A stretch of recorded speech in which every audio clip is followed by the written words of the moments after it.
l'ethnos tend à rendre l'identité plus solide, moins exposée aux agressions extérieures. Alors cela montre l'importance de la notion d'identité. Alors parlons un peu de cette notion d'identité qui souvent est évoquée par les politiciens un peu légèrement, disons.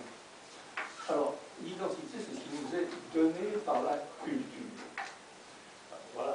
Qu'est-ce que la culture? Encore une chose qui est utilisée par les politiciens un petit peu dans les sens divers, et la culture en fait pris deux sens qui paraissent différents de deux sens apparents.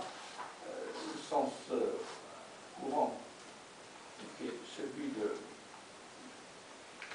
la détention de savoir et de connaissances qui vous permettent de mieux comprendre les choses du monde et qui vous ouvre la voie à de nouvelles acquisitions de connaissances, donc c'est la culture cultivante, et l'autre c'est la culture qui vous détermine en tant que communauté, qui vous identifiez sur la culture qu'on va appeler culturante, la culture cultivante, la culture cultivante, la culture culturante.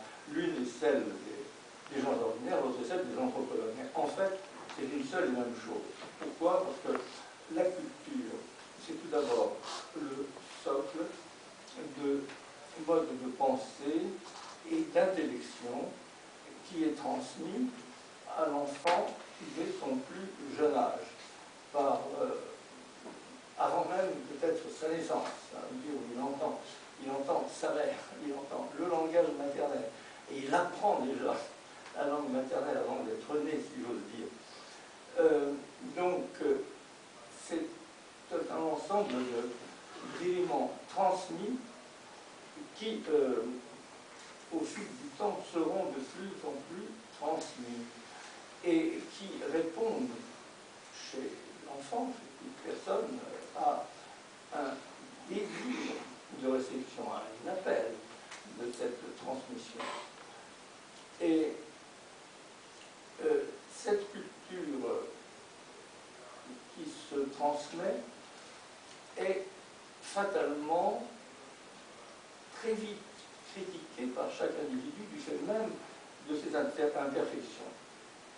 Il n'y a qu'à voir le problème que pose l'éducation des enfants pour comprendre ce phénomène, à quel point la culture est une transmission difficile à l'intérieur, ne serait-ce que des familles.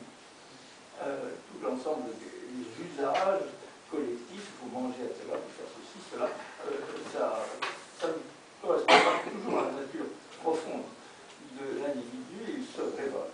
Donc il y a à la fois transmission acceptée, reçue avec gratitude et transmission difficile, conflictuelle. Et c'est précisément cette conflictualité qui fait que la culture est riche, parce que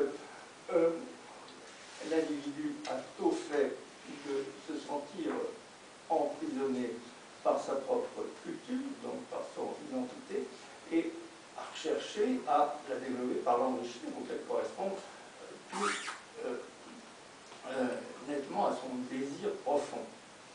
Voilà, donc il en vient tout naturellement à se cultiver. Donc il a été culturé, il a reçu une culture initiale qui le définit comme membre d'une communauté dont font partie ses parents et qui transmettent cette culture aux enfants. Donc il a été défini et donc doit son identité à cette culture initiale, mais cette culture initiale ne satisfait pas et il essaye de l'étendre, de la développer. Et on voit donc bien comment ces deux notions peuvent s'articuler, c'est-à-dire acquérir, et d'autre part étant développé, acquérir avec la notion d'ethnos et de démos. L'ethnos vise à